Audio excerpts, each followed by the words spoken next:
తనపై దాడి చేసినా భయపడబోనని టీటీడీ మాజీ చైర్మన్ భూమన కరుణాకర్ రెడ్డి అన్నారు. టీటీడీలో జరుగుతున్న అక్రమాలను ప్రశ్నిస్తూనే ఉంటానన్నారు. బీఆర్ నాయుడు కాదు, బీఆర్ కాముడు అని వ్యాఖ్యానించారు.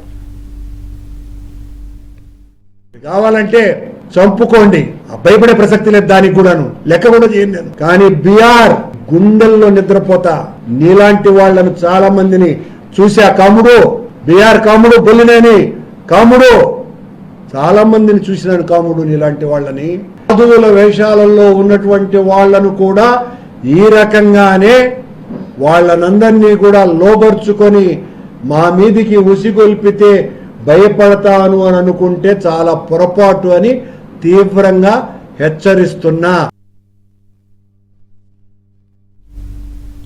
భూమన కరుణాకర్ రెడ్డి వ్యాఖ్యలకు స్వామీజీలు కౌంటర్ ఇచ్చారు.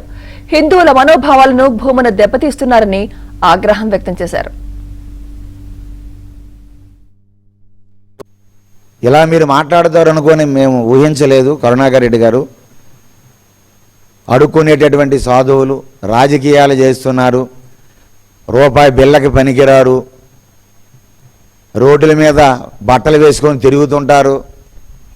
అరే శివుడే సాక్షాత్తు కైలాసనాథుడు ఈశ్వరుడే దిగంబరుడే తిరిగేటప్పుడు, ఆయనకే సరైన వస్త్రాలు లేనప్పుడు గజ చర్మాన్ని ధరించి మిమ్మల్ని చూస్తూ ఉంటే గత 5 ఏళ్లలో మీ చేతుల్లో అధికారం వచ్చి మీకు అన్ని అవకాశాలు వస్తే ఏం చేశారు?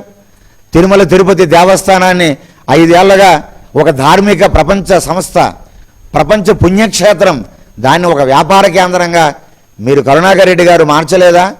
మేము బహిరంగ సవాల్, మీరు ఎక్కడ పిలిస్తే మేము అక్కడికి వస్తాం. గత 5 ఏళ్లలో మీరు చేసినటువంటి అఘాయిత్యాలు, అపచారాలు పెద్ద చిట్టా ఉన్నది, చెప్పడానికి మేము సిద్ధం. అనేక రకాలుగా పూటకు ఒక మాట మాట్లాడుతూ ఈ దివ్యక్షేత్రాన్ని బజార్కి ఇడ్చేటటువంటి ఒక దుర్మార్గపు ఆలోచనలు మీకు ఎలా కలిగాయి? కాబట్టి ఒక వ్యవస్థలు నడిపించినటువంటి వ్యక్తులుగా ఉండి మీరు ఈరోజు ఇంతటి దిగజారుడుతనం దేనికండి? ఏం మీ కడుపు నిండిపోతుంది? కరుణాకర్ రెడ్డి గారు దయచేసి చెప్పండి. తిరుమల నమ్మకాలని మీరు సృష్టిస్తూ ఇది ఎంతవరకు సమంజసం? దీనివల్ల మీకు ఏమొస్తుంది అసలు?